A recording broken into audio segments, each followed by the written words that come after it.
This video will summarize Habit 6, Synergy, from the book The 7 Habits of Highly Effective People. Principles of creative cooperation. So synergy is just the essence that the whole is greater than the sum of all the parts. So such as 1 plus 1 is 3. So the sum would be 2, but really the whole becomes much greater than just the sum of it. So synergy is the highest activity in life. And this is manifest in when all the habits are worked together. So synergy requires creativity. It's really pushing into the unknown, but with true synergy, and in the end, you know it will be better. And we go throughout life, and a lot of us, we really don't experience synergy as much as we have that potential to.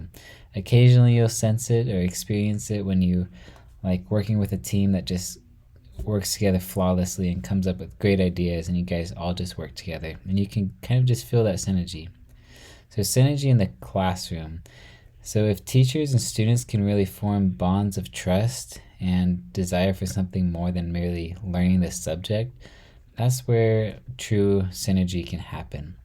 And really when people start opening up and sharing important experiences in a safe place, this can also lead to synergy. Synergy in business. It's really important to have an environment where people can feel open and safe and talk about other people's experiences and feel like they can share their experiences and influences and have that opportunity to generate new insights and opinions without feeling judged, but really people work together and help build upon each other's ideas. Synergy and communication. So openness and communication can really produce synergy and creativity. And it's just really important to have that openness. And it's important to have a foundation of trust and closeness in the group before really saying, all right, let's get down and be productive. There needs to be a groundwork of trust there, and so that synergy can happen. And so the author shows these levels of communication, how with high trust and high cooperation, that's where synergy is best. And on the other end, with low trust and low cooperation, that's where you have win-lose and lose-win situations. But too often, we're in the respectful area where we have medium amount of trust and cooperation, and we compromise, but we're not really truly tapping into the potential of synergy. So fishing for a third alternative. The author tells a story about one parent that wanted to go on a fishing trip and the other one that wanted to see their mom for a vacation. And really he talks about how it's often there's a ton of conflict, but we really need to step back and seek to understand first and also create an atmosphere where we can both step back and look at the bigger picture and we need to take into account much more than just our opinions when making a decision. So we really need to create that environment of synergy. So the trick is not looking at the problem from opposite sides, but from the same side, looking at the problem, understand each other's needs, and then work to create a third alternative that will meet those needs. It's not just a compromise, but synergy is having 1 plus 1 equals 3 or more. So looking for something that will produce an even better alternative. Negative synergy often comes from conflict and rivalries, confessing other people's sins, what they're doing wrong, and then trying to protect your own back. Really try to avoid these in conversations. And the essence of synergy is to value the differences. This is an important thing to know, that really just valuing each other's differences. So by integrating the habits in our lives, we also will work our right and left sides of our brain, allowing internal synergy to happen. And this helps us solve our own problems with better synergy. Valuing the differences. So everybody, we see the world in different ways. People see the world not as it is, but as they are. The person who is truly effective has a humility and reverence to recognize his own kind of perceptual limitations and to appreciate the rich resources available through interactions with hearts and minds of others. differences add to our knowledge and our understanding of reality. So really value each other's differences. As they say something that you don't agree with, that's an opportunity to learn.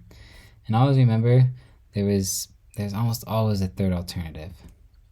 Force field analysis. So in every situation, there is usually resistance to change, and synergy and incorporating these habits help block that resistance. So make sure you create a good environment wherever you are, whether that is at home or business in your organization, where people can discuss the problems and everybody understand it. And this will help the resistance be blocked, and then really make sure you include everybody in that solution. So ask those involved, whether this be a couple or even two businesses going head to head, if they're willing to seek a win-win solution. And make sure there's good communication between everyone. And this will, as everybody communicates better, they'll start to see that everybody wants a win-win situation. And often miscommunication is what brings negative energy, and good communication really brings synergy. When both parties communicate well and agree to seek for win-win, then good relationships are built and last. He gives several examples of that in the book, how when these companies and people started to really work together and seek win-win, they came out on the other end with better relationships with each other and just a much better alternative to the problem. So he also says he sees legal court as a last resort, not the first, because court often brings in negative synergy. So all nature is synergetic. Synergy has synergy. So just how the world works together is just fascinating. So the more genuine the involvement, the more sincere and sustained the participation in analyzing and solving problems, the greater the release of everyone's creativity and of their commitment to what they created.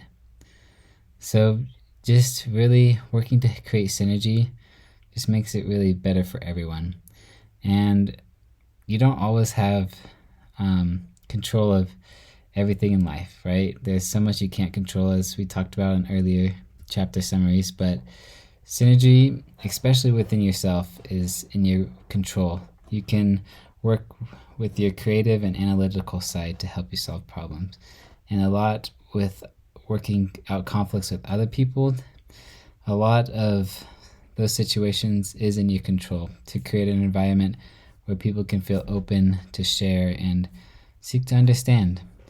Look for good in others. Realize everybody has a different perspective, and just try to brush off insults and negative energy. That is just people not having the same perspective as you. Have courage and encourage others to open up, express ideas and feelings, create an atmosphere of synergy. Value the difference in others. You don't have to agree with everybody, but seek to understand them. As they have a different view, you'll learn from that. Remember, there's almost always a third alternative. Look for it, encourage the other party to look for it, and in the end, everybody will be better for it. Application suggestions. So think of somebody that constantly sees different than you do, and see what difference of perspective they have, and how you can use that different perspective as a stepping stone to a third alternative. Make a list of those that might irritate you, and maybe notice if they just simply have a different view, and could you learn to value their differences?